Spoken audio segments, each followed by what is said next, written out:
Hello friends, நம்ம தளபதி விஜய் அவர்கள் அரசியலுக்கு அப்புறமும் சினிமாவில் வரப்போகிறாரு. எப்படி அப்படிங்கிறத பற்றி இந்த ஒரு வீடியோவில் பார்க்கலாம். அதுக்கு முன்னாடி நம்ம சேனலை இன்னும் சப்ஸ்கிரைப் பண்ணலாம், சப்ஸ்கிரைப் பண்ணிக்கிங்க.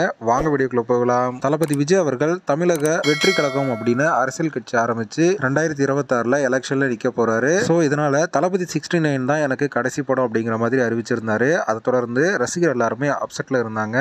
ஸோ அப்படி இருக்கும்போதும் நம்ம தளபதி விஜய் அவர்களை ஸ்க்ரீனில் பார்க்க போகிறோம். அது எப்படி அப்படின்னு பார்த்தீங்கன்னா, நம்ம லோகேஷ் கனகராஜ் அவர்கள் லியோ படத்தோட ஷூட்டிங் அப்பவே விக்ரம் 2க்கான நம்ம தளபதி போர்ஷனை எடுத்து முடிச்சிட்டாரு அப்படிங்கிற மாதிரியும், கைதி 2 படத்துலையும் நம்ம தளபதி போர்ஷனை பார்த்தீங்கன்னா ஏற்கனவே எடுத்து முடிச்சிட்டாரு அப்படிங்கிற ஒரு நியூஸ் பார்த்தீங்கன்னா இப்போ வெளிவந்திருக்கு. ஸோ இந்த படங்களோட செகண்ட் பார்ட் வெளியாகும் போதெல்லாம் பார்த்தீங்கன்னா நம்ம தளபதியை ஸ்க்ரீனில் பார்க்குற வாய்ப்பு நமக்கு கிடைக்க போகுது. இந்த ஒரு நியூஸ் பார்த்தீங்கன்னா நம்ம தளபதி ரசிகர்களுக்கு இப்போ வேற லெவல் ஹாப்பியை கொடுத்துருக்கு. ஓகே ஃப்ரெண்ட்ஸ், நம்ம தளபதி விஜய் அவர்களை அரசியலுக்கு அப்புறமும் ஸ்க்ரீனில் பார்க்க போகிறோம். ஸோ இந்த ஒரு விஷயம் யாருக்கெல்லாம் ரொம்பவே சந்தோஷத்தை கொடுத்துருக்கு அப்படிங்கிறத கமெண்ட்டில் சொல்லுங்கள். இந்த வீடியோ பிடிச்சிருந்தா லைக் பண்ணுங்கள், ஷேர் பண்ணுங்கள். இது போன்ற தளபதி பற்றின அப்டேட்களை தெரிந்து கொள்ள நம்ம சேனலை சப்ஸ்கிரைப் பண்ணி சப்போர்ட் பண்ணுங்கள். அடுத்த ஒரு வீடியோவில் பார்க்கலாம்.